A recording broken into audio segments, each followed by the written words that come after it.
তার লাশ যখন রাখা হচ্ছে তখন নবীজি বলছেন মাথার দিকে মাইয়েতের আসে কি সলাত। সলাত মানে কি নামাজ। 5 ওয়াক্ত নামাজ আজকে থেকে ছাড়বেন?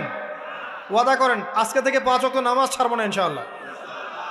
একটা হাদিস খালি বলি, মান তারাকা সালাতান মুতাআম্মিদান ফাকাদ কাফারা, মান তারাকা সালাতান মুতাআম্মিদান ফাকাদ কাফারা।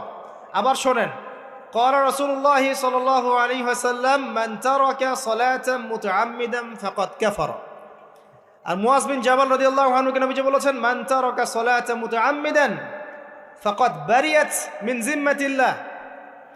যে ব্যক্তি নিজের উপর ফরজ নামাজ ছেড়ে দিল সে কুফরি করলো, সে কুফরি করলো, সে কুফরি করলো। মুয়াজ বিন জাবালকে নবী সাল্লাল্লাহু আলাইহি ওয়াসাল্লাম বলছেন যে ব্যক্তি ফরজ নামাজ ইচ্ছা করে ছেড়ে দিল সে ব্যক্তি আল্লাহর জিম্মা থেকে মুক্ত হয়ে গেল।